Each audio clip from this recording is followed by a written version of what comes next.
Hello everyone, and welcome to Noodle Journey, your destination for detailed and informative reviews of the instant noodle universe. And today we're continuing a deep dive into the world of cheesy Korean noodles with a review of Ottogi cheese ramen. Before we get started, please like this video and subscribe to the channel if you enjoy this content. Now, this is Ottogi's version of the cheesy red chili ramen soup I reviewed from Paldo last time. So check out that video for more info, of course, and for my small rant about why cheese in Korean ramen is nothing to scoff at. Now, unlike the Paldo soup in that last episode, I have not had this one before, so this is totally new for me. But I do know that Ottogi's gin soups are extremely good. Check out those reviews if you haven't. And so if this is just basically gin with powdered cheese, then I am going to be happy. Ottogi also makes a cheesy ramen soup sold in South Korea called real cheese ramen that uses a liquid cheese packet, and a review of that will follow this one for the sake of completion, but let's not get ahead of ourselves here. Like other Ottogi products, this is an export to English and French, you might notice, markets, and is pretty easy to find. If your local Asian grocer already stocks other Ottogi products, it's a safe bet they probably have this too.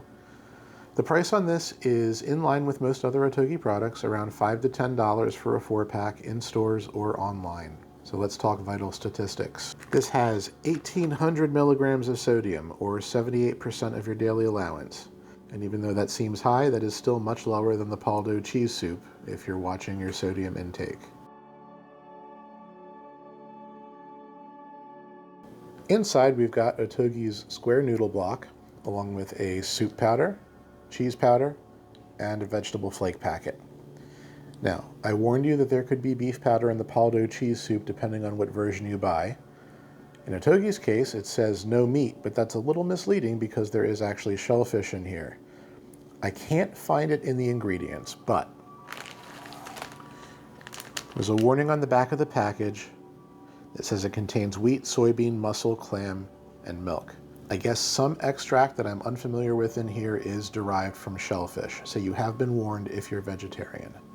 And sometimes the ingredients change in these export noodles, so check for yourself if the presence of shellfish concerns you.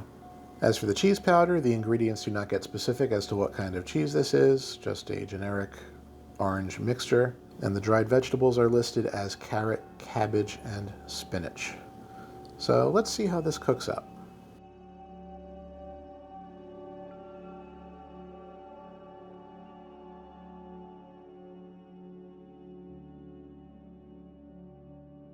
Alright, and here's the noodles, flakes, and broth before the cheese gets added. And like before, let me try this to see if it's good on its own, you know, in case you're not keen on adding the entire cheese sachet.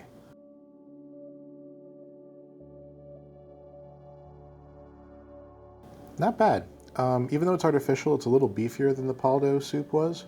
Got a nice little hit of pepper flavor.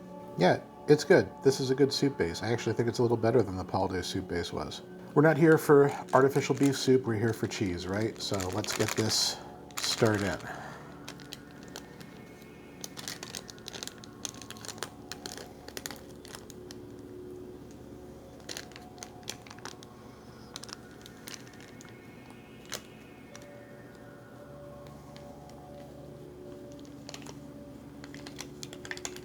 So once again, that smells like every cheese powder you've ever smelled before.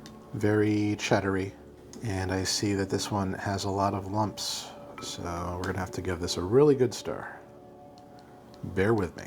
All right, I've been stirring this for a not insignificant amount of time, and there are still little bits of powdered cheese residue in here. So I'm just gonna accept that that's what this produces and move past it. Overall, this smells pretty similar to the Paldo bowl. I believe that this broth is thicker than that was in consistency. It's still a little more watery than you might expect from a cheese soup, but yeah, let's see how it tastes.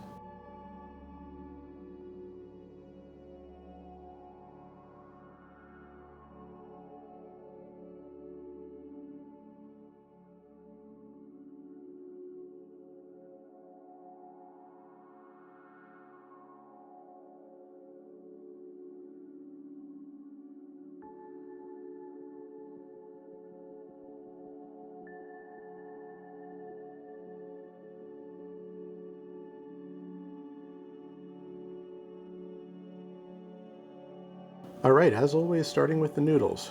I've said in the past that Ottogi's noodles are on par with Nongshim's for me, and are only slightly less tasty than Paldo's noodles. And same situation here. They're still great, nice and plump and chewy, reasonable thickness, 8 out of 10 for the noodles. Now, as far as the spice level is concerned, this is much less spicy than the Paldo version is. It's not to say it's not spicy, but certainly much more tolerable. There's a little bite of chili pepper and black pepper, I think, going on in here, but it's extremely mild. And honestly, if I didn't have multiple spoonfuls of the broth, I might not have even noticed it. If you're looking for a much more mild, cheesy soup, this is it. This is a 2 out of 10 for spice for me.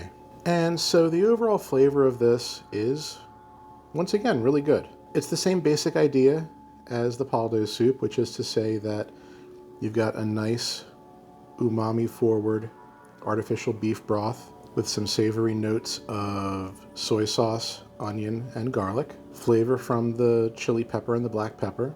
And despite the inclusion of shellfish in the ingredients, there is no fishy finish to this whatsoever. The cheese itself still has that cheap powdered flavor to it, but it's good. And I actually think that the flavor is much more cheesy than Paldo's version of this was. A nice cheddary finish, a little nutty. I like it. The other thing I have to give special mention to, these carrots.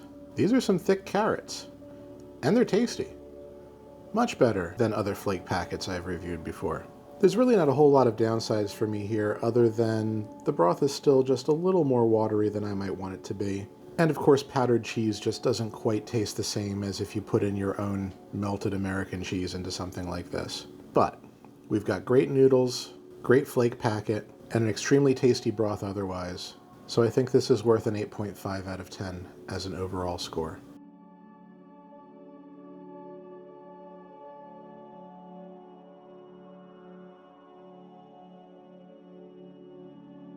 Alright, that was yummy.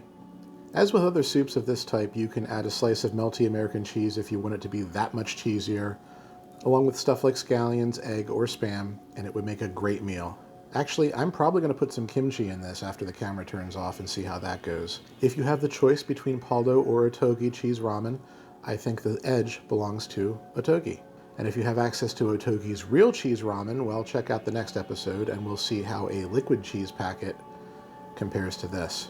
In the meantime, we could discuss all kinds of cheesy things in the comments if you want. If you've tried more than one cheese ramen soup, I'm curious to know which is your favorite and why. That's all for today, and I hope to see you on the next episode of Noodle Journey.